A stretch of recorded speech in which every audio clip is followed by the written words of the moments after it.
You smell it before you see it. A sharp, bitter scent carried on the wind. Somewhere ahead, the trees are burning.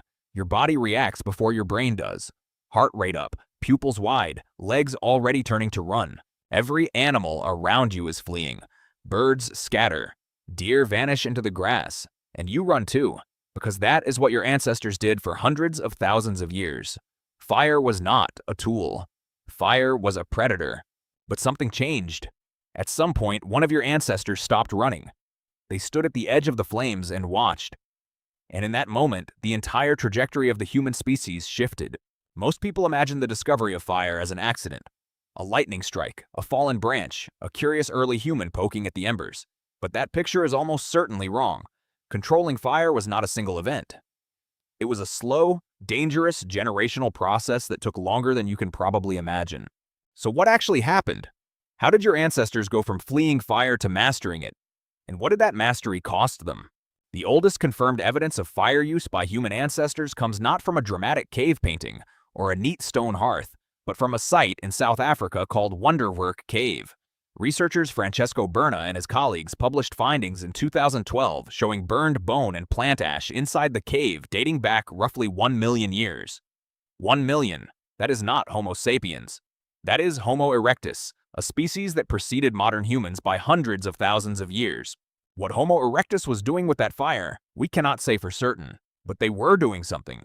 The evidence is there in the ash. Now, here's where most history classes get it wrong. When people say humans discovered fire, they usually mean humans learned to make fire from scratch. Striking flint, spinning a stick in dry wood, friction and spark. But that came much later. The first relationship your ancestors had with fire was not creation, it was collection. Think about what that means for a moment. Lightning strikes a dry savanna, a wildfire tears through the grass, and somewhere in the chaos, your ancestor approaches the dying edge of the flames, not to start a fire, to steal one. A burning branch, a smoldering piece of wood, carefully picked up, carefully carried. That branch is now the most valuable object in the group, more valuable than any food, any tool, any weapon, because it produces light in the dark, warmth in the cold, and it keeps predators away. Primatologist Richard Wrangham at Harvard University has argued for decades that the ability to use fire, specifically to cook food, was not just a cultural development. It was a biological one. His hypothesis, laid out in his 2009 book Catching Fire, suggests that cooking unlocked enormous amounts of caloric energy from food that raw digestion could not access. Cooked tubers, cooked meat, cooked roots. Your gut could absorb them faster and more efficiently. And here's what that means physically. When your ancestors started cooking, they did not need as much gut. Digesting raw food requires a massive digestive system, huge, energy-hungry intestines. Cooking pre-digests the food outside the body, so over tens of thousands of generations, the gut shrank. The energy that had been powering digestion was redirected to muscles, to fat storage, and most critically, to the brain. Wrangham's argument is controversial, and not every anthropologist accepts the full version. But the anatomical record supports a striking trend. Around the time consistent fire use becomes more widespread in the fossil record, human brain size begins to expand dramatically. Whether fire directly caused that expansion is still debated, but the correlation is difficult to ignore. So your ancestor is now carrying a stolen coal. They nurse it, feed it scraps of bark and dry grass, protect it from rain. This fire must not go out, because they do not yet know how to relight it. Anthropologist Polly Wiesner, who has spent decades studying the Juhonsi people of the Kalahari, recorded something remarkable about firelight. Before fire, the day ended at sunset. After fire, the night opened up. And what did humans do with those hours around the fire? They did not sleep earlier. They talked. Wiesner found that daytime conversation among the Juhonsi was mostly practical. Who is going where? What food is available? Conflict resolution. But nighttime, around the fire, was different. Stories, distant places, other people, the past, the future. Fire did not just cook food and warm bodies. Fire may have created the conditions for human storytelling, for social memory, for culture that could be passed down across generations.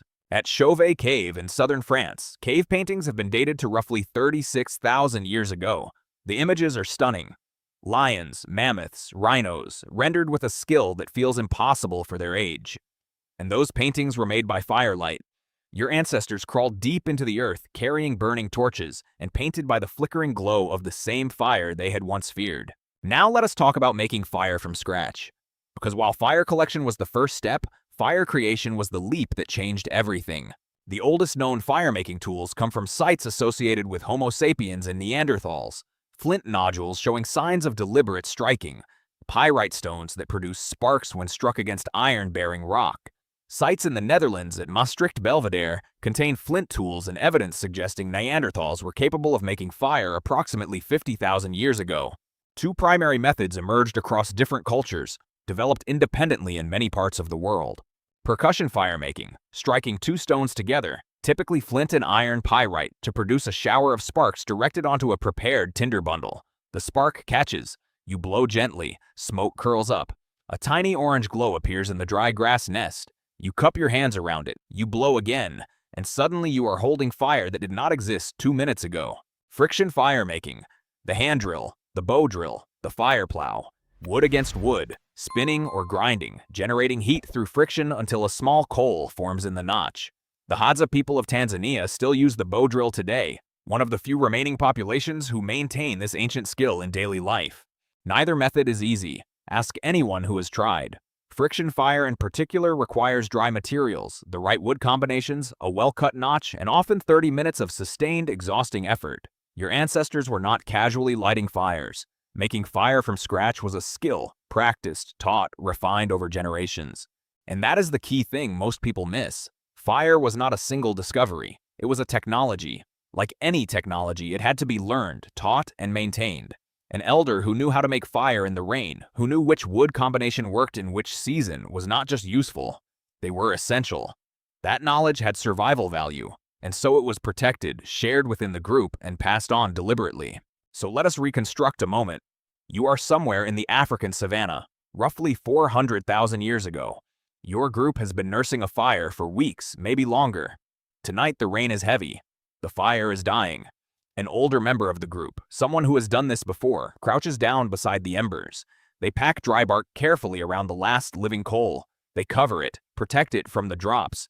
In the morning, the coal is still there, barely, but alive. They feed it slowly, carefully, the way you might tend to someone sick. That person is not famous. They left no record, but what they did that night preserved not just warmth. They preserved the group's ability to cook the next meal, to stay warm through the coming cold, to keep the lions away from the camp perimeter. That unnamed person was, in a very real sense, one of the most important humans who ever lived. Here is the counterintuitive twist. Fire made humans powerful, but it also made humans dependent. A group without fire in a cold environment was a group in serious danger, and that dependency created something new in human social life. Obligation, responsibility. Someone had to tend the fire through the night. Someone had to carry it when the group moved. Fire required cooperation in a way that individual foraging did not. Archaeologist Andrew Sorensen and colleagues published research in 2018 identifying what they believe to be the earliest fire-starting kits, flint tools in Neanderthal sites, showing a distinctive residue pattern consistent with strike-a-light fire-making. If Neanderthals were making fire, not just using opportunistic fires, that tells us something profound. The cognitive ability to plan for fire, to carry tools specifically for making it, to anticipate the need before the cold arrived, was not unique to modern humans. It may be much older and more widespread than we once assumed, which means the moment your ancestors stopped running from fire and started feeding it was not just a survival decision. It was the beginning of a new kind of mind. A mind that looked at a dangerous, uncontrollable thing and thought not just how do I escape this, but what can this do for me? That question is still the engine of everything your species has built since. You smell fire differently now. If a candle burns across the room, your first thought is not escape. It is warmth, light, maybe dinner soon. The scent that once told your ancestors to run now signals safety. Home. The end of the day. 1 million years of fear turned slowly into something that feels almost like comfort. That is what fire did to you.